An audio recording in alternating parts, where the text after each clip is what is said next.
Bonjour Nicolas Bétou. Bonjour Dimitri. Directeur du journal L'Opinion. L'Assemblée nationale a demandé à l'Institut de sondage CSA de réaliser une vaste enquête au sein de la population française sur l'image des députés.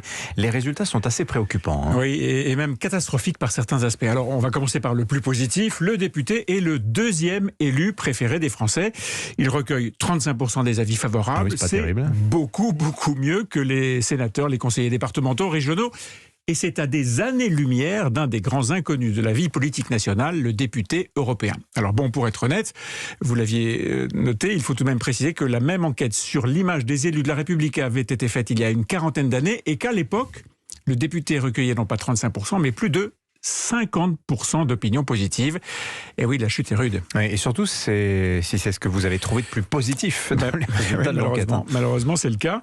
Alors, il y a bien la note sur l'utilité des députés. 59% des Français estiment que l'Assemblée nationale est utile. Pas trop mal, mais ça signifie tout de même que 40% de la population la juge parfaitement inutile. Score qui n'était que de 13% lors de la précédente enquête. Là aussi, la dégradation est spectaculaire. En cause, probablement, le besoin exprimé par 70% des Français de voir les députés s'occuper d'abord et avant tout du local, le territoire, le coin de la rue.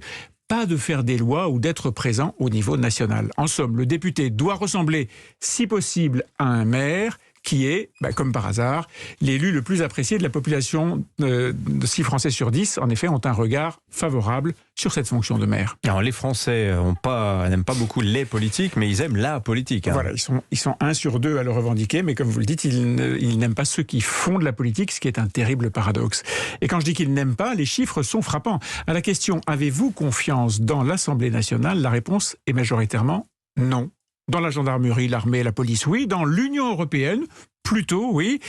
Mais dans l'Assemblée, non, pour 56% des personnes interrogées. C'est un incroyable constat de décalage entre un peuple et ses représentants. À 6 mois de la fin de l'actuelle législature, le constat est clair.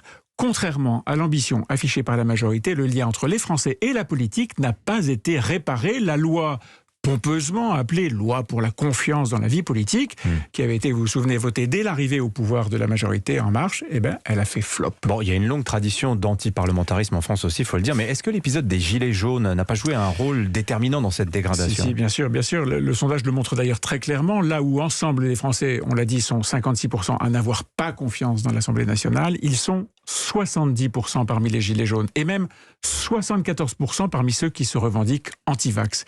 D'ailleurs, et c'est peut-être là le phénomène le plus préoccupant, le décrochage de l'Assemblée nationale est tel, la perte de crédit des députés est telle que 60% des Français comprennent la colère qui peut s'exercer contre eux ou s'exprimer à travers les réseaux sociaux. Ils la comprennent, sans forcément l'approuver, mais quel échec! Et je ne parle pas des 13% de Français qui approuvent carrément la violence envers les députés, leurs collaborateurs, leur permanence ou même leur domicile.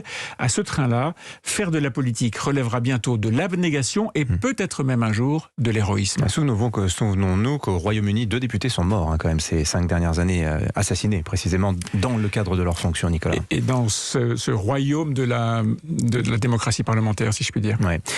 Transition toute trouvée avec la une de l'Opinion qui fait sa une sur les nouveaux intellos influenceurs. Tous les politiques se ruent pour les consulter. Tous ces spécialistes dans la veine de Jérôme Fourquet qui commente la courbe des ventes de bière aussi bien que les sondages. Merci Nicolas. C'était l'édito politique avec la